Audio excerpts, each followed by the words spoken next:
Enmek enyut, enmek enyut. Malang Raya. Kalau kita dengar nama itu, apa yang langsung kebayang? Pasti udaranya yang sejuk, surga wisata, kota pendidikan. Tapi, sadar nggak sih di balik semua citra indah itu, ada sebuah bom waktu yang sedang berdetak kencang. Sebuah konflik internal yang mengancam masa depan wilayah yang kita sayangi ini.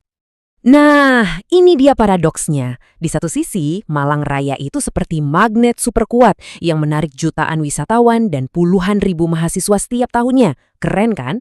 Tapi, di sisi lain, magnet yang sama justru yang pelan-pelan menariknya ke tepi jurang krisis. Gimana bisa dua identitas yang membanggakan ini malah saling bertabrakan? Yuk kita bedah sama-sama.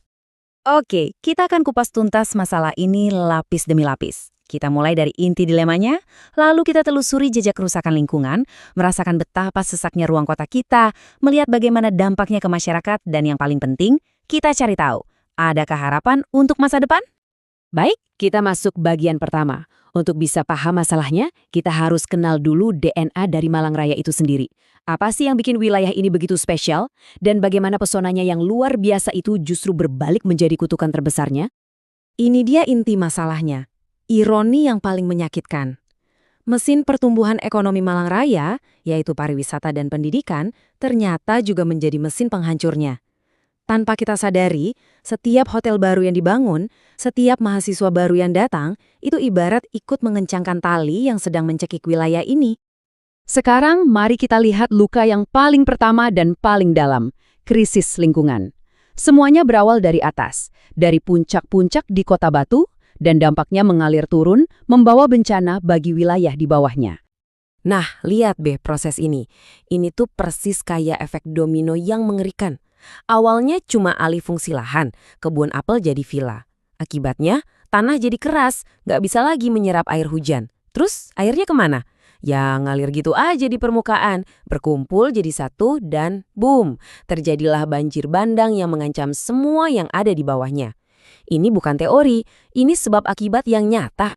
Dan visual ini dengan sempurna menggambarkan kalau Malang Raya itu satu tubuh yang saling terhubung. Kalau ada luka di Batu, wilayah Malang pasti ikut demam. Sungai Berantas itu bukan lagi sekedar aliran air, tapi sudah jadi semacam arteri yang mengalirkan racun dari hulu ke hilir. Masalahnya bukan cuma air loh, pertumbuhan ini juga membawa oleh-oleh lain yang nggak kalah mengerikan. Sampah, jumlahnya itu luar biasa banyak, puluhan ribu ton setiap tahun, dan itu baru dari Kota Batu saja. Coba deh bayangkan, itu seperti kita membangun gunung sampah buatan setiap tahunnya. Dan ini bukan sekedar masalah jorok atau bau ya. Ini adalah racun yang meresap pelan-pelan ke nadi kehidupan kita. Sampah-sampah ini mencemari air yang kita minum, merusak tanah tempat kita menanam pangan, dan meninggalkan warisan beracun untuk generasi yang akan datang. Gelombang tekanan ini nggak berhenti di alam saja. Efeknya merembet, masuk ke jantung kota-kota kita, menciptakan medan pertempuran baru di ruang hidup kita sehari-hari. Coba lihat deh grafik ini. Kelihatan banget kan timpangnya? Pertumbuhan mobil pribadi melesat kayak roket. Sementara pengembangan transportasi publik, ya gitu deh, tertinggal jauh di belakang. Hasilnya, jalanan kita berubah jadi tempat parkir raksasa, apalagi pas musim liburan. Ini benar-benar mencekik nadi perekonomian yang menghubungkan ketiga wilayah. Khusus di Kota Malang, kotanya seakan-akan sedang sesak napas. Tembok beton menggantikan pepohonan, menyumbat pori-pori resapan air. Akibatnya, giliran hujan turun, kota ini malah menciptakan banjirnya sendiri, tergenang oleh pembangunannya sendiri. Di balik semua data soal banjir, sampah, dan macet tadi, ada kita, ada manusia yang merasakan dampaknya langsung. Sekarang, yuk kita lihat biaya sosial dan ekonomi yang harus dibayar masyarakat dari pertumbuhan yang serba cepat ini. Ini juga paradoks yang bikin miris. Malang kan terkenal sebagai kota pendidikan ya. Kita memproduksi ribuan sarjana pintar tiap tahun. Tapi sayangnya, lapangan kerja yang tersedia tidak sebanding. Jadi banyak lulusan yang akhirnya memilih menetap, tapi malah menambah angka pengangguran. Ini kan potensi sumber daya manusia yang tersia-siakan.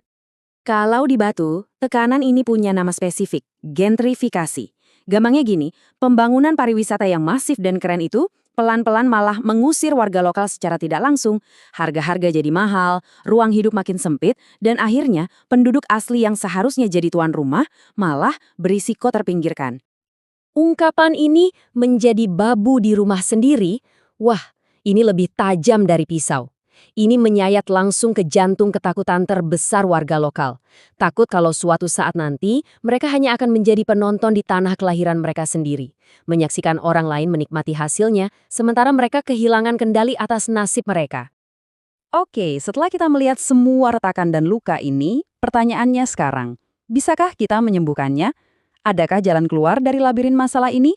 Mari kita beralih dari cuma mendiagnosis penyakit ke mencari resep obatnya. Nah, ini dia akar dari segala akar masalahnya. Banjir, sampah, macet, pengangguran, itu semua cuma gejalanya. Penyakit utamanya adalah ini. Model pembangunan kita itu nggak sinkron. Pembangunan jalan terus, tapi nggak peduli sama lingkungan, nggak peduli sama tata ruang. Pokoknya gaspol, tapi lupa ngerem. Jadi, untuk menyelamatkan masa depan Malang Raya, ini nggak bisa jadi kerjaan satu pihak saja. Ini harus jadi sebuah orkestra yang harmonis. Ketiga wilayah harus punya sinergi yang kuat. Aturan tata ruang harus direvisi total, harus berani dan tegas. Sampah harus dikelola dengan konsep ekonomi sirkular, biar jadi berkah bukan musibah. Alih fungsi lahan harus dikendalikan dengan ketat. Dan yang nggak kalah penting, harus ada transportasi massal yang terintegrasi. Ini bukan cuma daftar keinginan, ini adalah cetak biru untuk bangkit kembali. Pada akhirnya, Malang Raya sedang berdiri di sebuah persimpangan krusial. Satu jalan menuju masa depan yang berkelanjutan, di mana kemajuan dan alam bisa berjalan beriringan. Jalan yang satunya lagi, menuju kehancuran, di mana ia akan tenggelam oleh kesuksesannya sendiri. Pertanyaannya sekarang bukan lagi apa yang harus dilakukan, tapi lebih ke adakah kemauan politik untuk melakukannya? Pilihan ada di tangan mereka.